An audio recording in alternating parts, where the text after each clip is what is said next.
Eravamo arrivati pagina 4.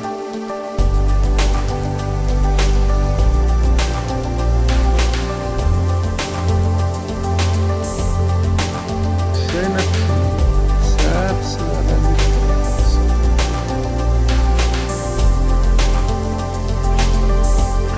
Di seguito mi hanno detto che ero rimasta svenuta per circa 10 minuti. Al pubblico era stato comunicato che purtroppo lo spettacolo sarebbe iniziato con qualche minuto di ritardo. Dietro al sipario ovviamente non si parlava d'altro se non di come gestire la situazione, ma la cosa non mi riguardava perché io sapevo esattamente cosa avrei fatto. Era il momento di chiudere una volta per tutte. Bevi un sorso d'acqua e guarda il direttore. Riesci ad alzarti? No, mi alzai in piedi. Riesci a camminare? No, iniziai a muovermi verso le quinte. Ero circondata da sguardi preoccupati. Ma riesci a cantare? No, dissi, feci un cenno al direttore artistico e salì sul palco. Chi era presente dice che gli applausi finali sono stati qualcosa di eccezionale. La gente si era alzata in piedi e urlava in modo diverso dal solito. Dietro le quinte erano tutti in preda a una specie di euforia, come in un film. Il re e la regina erano entusiasti e tutti parlavano e ridevano allo stesso tempo. Al rallentatore e poi ultraveloci. Pernilla mi aiutò a togliere il vestito e la parrucca. Non dire niente a Svante di quello che è successo, si preoccuperebbe per niente.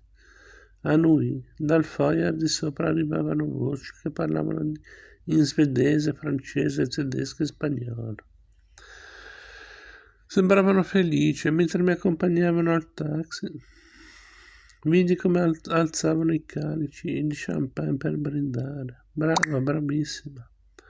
Mi buttai sul sedile posteriore e piansi per tutto il tragitto. Non perché fossi triste, non perché fossi sollevata, non per come andavano le cose, piansi perché non mi ricordavo nulla dello spettacolo.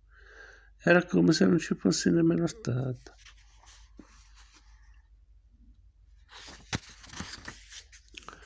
Scena 6. Gli gnocchi. Colazione, un terzo di banana, tempo 53 minuti. Abbiamo appeso al muro un foglio bianco formato a 4 dove segniamo tutto quello che Greta mangia e quanto tempo ci impiega. Non mangia molto e non è veloce, ma il pronto soccorso dello SCA, il Centro per i disturbi alimentari di Stoccolma, dicono che questo metodo spesso funzioni nel lungo periodo. Si prende nota di tutti i pasti e si stila una lista di quello che si riesce a mangiare, di quello che forse si riuscirà a mangiare più avanti e di quello che si vorrebbe riuscire a mangiare. La nostra lista è corta: riso, avocado e gnocchi. È martedì 8 novembre e ci troviamo da qualche parte tra la Bissa e casa nostra. La scuola inizia tra 5 minuti, ma oggi non ci sarà scuola, non ci sarà per tutta la settimana. Ieri Svante e io abbiamo ricevuto l'ennesima mail in cui gli insegnanti si dicono preoccupati per le ripetute assenze di Greta, malgrado la direzione abbia già ricevuto da medici e psicologi lettere in cui si spiega come stanno le cose. Faccio presente ancora una volta la situazione in cui ci troviamo e loro rispondono che sperano che Greta torni a scuola lunedì, come al solito, in modo da poter risolvere questo problema. Ma Greta non riuscirà ad andare a scuola lunedì, ha smesso di mangiare da 2 mesi. E se non avviene un drastico cambiamento, la prossima settimana la ricovereranno all'ospedale pediatrico Sashka. Pranziamo sul divano guardando C'era una volta in DVD. Ci sono diverse stagioni, ognuna dura circa mezza era geologica. Fa il caso nostro, abbiamo bisogno di una montagna di tempo per arrivare a fine pasto. Svante mette su gli gnocchi, è importantissimo che siano cotti al punto giusto, altrimenti lei non li mangia.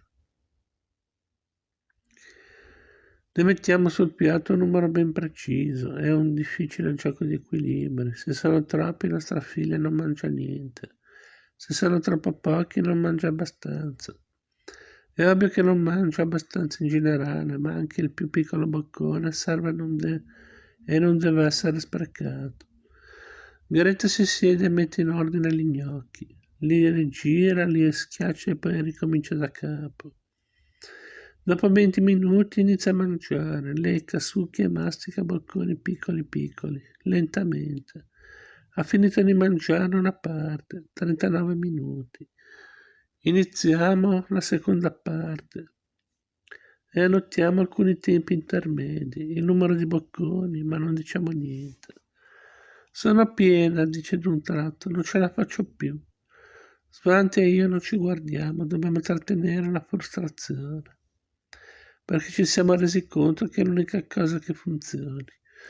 Abbiamo provato altre tattiche, tutte quelle possibili e immaginabili. Siamo stati severi, abbiamo urlato, riso, minacciato, supplicato, implorato, pianto e offerto qualunque tipo di ricompensa la nostra fantasia potesse inventare. Ma è questo quello che sembra funzionare meglio. Svante va a scrivere sul foglio appeso al muro. Pranzo, 5 gnocchi. Tempo 2 ore e 10 minuti.